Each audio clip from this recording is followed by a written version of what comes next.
नमस्ते। आप सभी से अनुरोध है कि कृपया हमारे चैनल को सब्सक्राइब करें, वीडियो को लाइक करें। और अब समाप्त तो हो गया है हमारा धर्मापड़ा का जो सेल लगा हुआ था, लेकिन आप लोग प्रतीक्षा करें, अगली सेल की हम शीघ्र घोषणा अवश्य करेंगे। आज आपको बताते हुए मुझे बड़ी प्रसन्नता हो रही है कि ऑपरेशन सिंदूर 2.0 का स्क्रिप्ट लिख दिया गया है और अब बिल्कुल स्पष्ट कर दिया गया है कि पहलगाम का जो दायित्व है वो पूरी तरह से पाकिस्तान पर है। एनआईए ने आज अपनी चार्जशीट दाखिल कर दी। जी हाँ, एनआईए ने एलईटी और टीआरएफ दी रेजिस्टेंस फ्रंट। ये दी रेजिस्टेंस फ्रंट क्या है? ये दी रेजिस्टेंस फ्रंट जो है वो एलईटी का ही फ्रंट है वस्तुतः, एलईटी का बदला हुआ नाम है।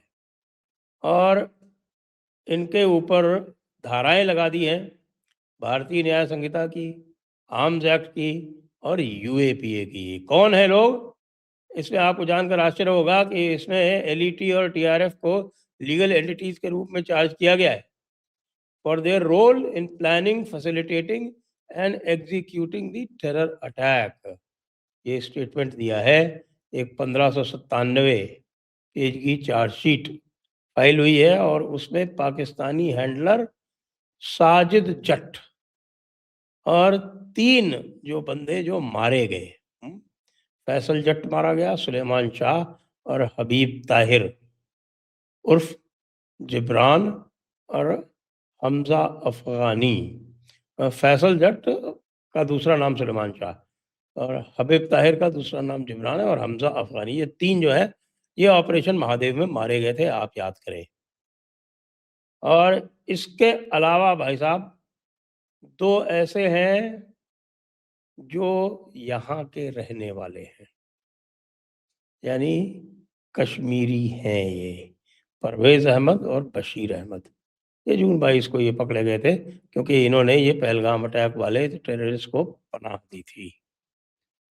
तो अब रास्ता हो गया है साफ, क्योंकि साजिद जट को जब बना दिया गया, एक आरोपी बना दिया गया, साजिद जट को आरोपी बनाने के साथ साथ एलईटी टीआरएफ को इसमें आरोपी बना दिया गया।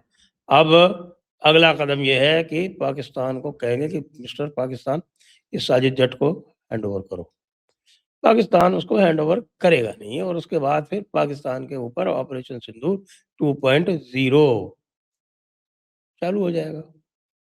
अब केवल देखने की बात यह है कि इसमें समय कितना लगेगा, क्योंकि हो सकता है कि ये धुरंधर 2.0 के लॉन्च होने के पहले भी हो सकता है, उसके बाद भी हो सकता है। लेकिन मुझे लगता है कि जब अप्रैल का समय आएगा, यानी जो पहलगाम की जो बरसी होगी, वो पहलगाम की बरसी के टाइम का जो समय है वो बिल्कुल ठीक होगा इन पर अटैक करने के लिए। तब तक हमारे ट्रंप बाबू के भी होश ठिकाने आ चुके होंगे। ट्रंप बाबू के होश इसलिए भी ठिकाने आ रहे हैं क्योंकि ऑस्ट्रेलिया में जो ये 2 पाकिस्तानियों ने अटैक करके और 16 यहूदियों की हत्या कर दी है, उसके बाद जो यहूदी ग्रुप्स हैं जो कि बहुत ही शक्तिशाली हैं अमेरिका में, उनका प्रेशर बहुत ज़बरदस्त पड़ रहा है ट्रंप पर कि मिस्टर, ये अपनी जो ये पाकिस्तान की जो तुमने ये इन उठाई गिरों के साथ में जो पींगे तुम बढ़ा रहे हो, ये वापस लो और इनको पनिश करो पाकिस्तानियों को, क्योंकि सारा का सारा ये जो नैरेटिव है एंटी जू, एंटी हिंदू, एंटी क्रिश्चियन, ये सारा का सारा जो है वो एपिसेंटर उसका पाकिस्तान है। ये आजकल अरब कंट्रीज से नहीं आता है। अरब कंट्रीज ने अपने आप को काफ़ी इंसुलेट कर लिया है। अरब कंट्रीज ने मदरसे बंद कर दिए हैं। अब वहाँ मदरसे नहीं चलते, वहाँ नॉर्मल स्कूल चलते हैं और जो मस्जिदें हैं उनके ऊपर भी बड़ा टाइट कंट्रोल होता है। वहाँ के इमाम अपने मन से कुछ भी बोल नहीं सकते हैं। वो ऐसे खुतबे नहीं दे सकते हैं जिस तरह से आपको पाकिस्तान और भारत में इमाम और मौलवी खुतबे देते दिखाई पड़ जाएँगे, जिसमें खुतबों में खुलेआम कोई यहूदियों को और हिंदुओं को मारने की बात करते रहते हैं। ऐसा अगर कोई किसी भी अरब कंट्री में करेगा तो तुरंत उसको जेल हो जाएगी, पकड़ लिया जाएगा, वो बच नहीं सकता। तो इस हिसाब से आप ये देख सकते हैं कि rule of law Arab countries में भाई पाकिस्तान से तो बेहतर ही है।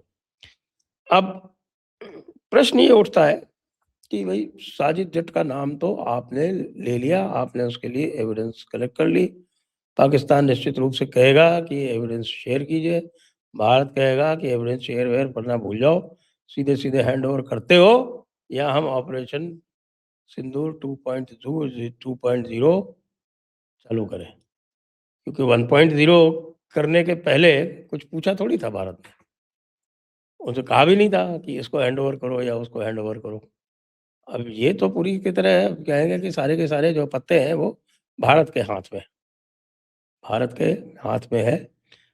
वो थोड़ा ठंडी स्टाइल से भी जा सकता है और सीधे सीधे सीधे सीधे डायरेक्ट हमला कर सकता है, उसी तरह का हमला कर सकता है जिसकी हम बात कर रहे हैं। जैसे जनरल कटारिया जो वेस्टर्न आर्मी कमांडर हैं वो बात कर रहे हैं, उस तरह से कर सकते हैं जैसा कि एडमिरल दिनेश त्रिपाठी जो है वो बात कर रहे हैं। तो अब आप क्या सोचते हैं इस बारे में? क्या कि ऑपरेशन सिंदूर अब होना चाहिए 2.0? हाई टाइम इसलिए मैं कह रहा हूँ क्योंकि सेना पूरी तरह से तैयार है। इस समय बता रहे हैं कि फिर से 39 कैंप बॉर्डर के पार में सक्रिय कर दिए गए हैं, लेकिन वो थोड़ा-सा डीप में बनाए गए हैं क्योंकि भारतीय आर्टिलरी ने पिछली बार बहुत उनका नुकसान किया था। ये जो 11 कैंप उड़ाए गए थे, उस 11 कैंप में से 9 कैंप तो आर्टिलरी ने उड़ाए थे और आर्टिलरी जो है हमारी वो इस समय पूरी तरह से प्रिसिजन अटैक करने में सक्षम है और उन्होंने प्रिसिजन अटैक करके एलओसी के आस-पास के जितने थे वो सब उन्होंने ही उड़ाए थे। वो जो डीप वाले थे यानी मुरीद के और भावलपुर, ये जो 2 थे, ये इंडियन एयर फोर्स ने उड़ाए थे। बाकी के 11 में से 9 जो थे वो भारतीय आर्टिलरी ने ही काम किया था। यहाँ तक कि सियालकोट वाला भी भारतीय आर्टिलरी ने टेक आउट किया था।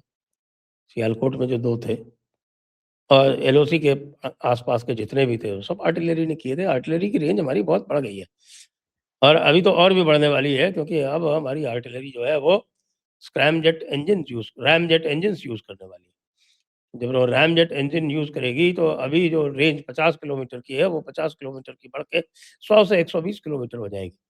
100 से 120 किलोमीटर की रेंज का मतलब ये है कि पीओजेके में, ये जो आपका मुज़फ़्फ़राबाद, मीरपुर इलाका है, इसमें से कोई भी ऐसा स्पॉट नहीं रहेगा जो कि भारतीय आर्टिलरी की रेंज से बाहर हो। भारतीय आर्टिलरी की रेंज से अगर बाहर जाना है तो फिर उनको इंटरनेशनल बाउंड्री के पार जाना पड़ेगा, यानी कि खैबर पख्तूनख्वा में जाना पड़ेगा, बालाकोट वाले एरिया में या फिर उनको पंजाब में जाना पड़ेगा। और पंजाब में आप देखिए कि हमारी आर्टिलरी की रेंज में लाहौर आज भी है, आज भी है। लाहौर की दूरी यानी आप सेंट्रल लाहौर की दूरी जो है वो हमारे बॉर्डर से मुश्किल से 50 किलोमीटर है। ये जो अटारी बॉर्डर है वहाँ से। हाँ, और जो हमारे जो एडवांस्ड वर्जन्स हैं पिनाका इत्यादि, तो पिनाका इत्यादि की तो रेंज और भी बहुत ज़्यादा है। तो अगला अटैक लेकिन मैं जो देख रहा हूँ और जैसा कि प्रॉमिस किया गया है, राजनाथ सिंह जी द्वारा प्रॉमिस किया गया है, प्रधानमंत्री जी द्वारा प्रॉमिस किया गया है, वो मैं इधर से होते नहीं देख रहा हूँ। मैं देख रहा हूँ कि अगला अटैक जो है वो बिल्कुल नए डायरेक्शन से आएगा और उस नए डायरेक्शन में पाकिस्तान के पास कोई डिफेंस नहीं है और वो नया direction most probably C board से होगा, एक बात। और दूसरी बात ये है कि भैया इस बार जो है सिंध में भारत निश्चित रूप से अपनी सेनाएं भेज के और जो हिंदू बाहुल्य एरिया हैं उन पर इस बार कब्जा करने वाला है कि नहीं छोड़ेगा। ये मुझे लग रहा है, ऐसी मेरी रीडिंग है। आप क्या सोचते हैं? आप भी अपनी तरफ से लिखें। और फिर मेरी कुछ विश लिस्ट है। आपको ध्यान है कि एक बार हमने और कर्नल रैना ने बैठ के एक विश लिस्ट बनाई थी और उस विश लिस्ट में कहा था कि भई कौन-कौन सी टेरिटरी ऑक्यूपाई करनी है और उस टेरिटरी पे सबसे नंबर 1 पे हमने हाजीपीर रखा था और उसके बाद फिर हमने वो पूरा का पूरा आपका जो किशनगंगा वैली है, वो रखा था, ख़ास तौर से जो तीथवाल का और ये आपके शारदा पीठ वाला जो क्षेत्र है, उ उसको रखा था। और मिनी वर्ग की भी हमने बात की थी कि भई हम दूसरी तरफ की पहाड़ियाँ जो हैं, वो नंगा पर्वत आपके नंगा पर्वत जो है, उस वाली साइड की हम पहाड़ियाँ जो हैं, उसको भी ऑक्यूपाई करें और ये पूरी की पूरी किशनगंगा वैली हमारे पास हो, इस तरह की व्यवस्था होनी चाहिए। इस तरह की व्यवस्था हो सकती थी 1965 और 1971 में भी, लेकिन उस समय जो है वो अ, हमारी जो पॉलिटिकल लीडरशिप थी, वो थोड़ी-सी ढुलमुल हो गई। क्या हम कारतूस भी ले सकते हैं?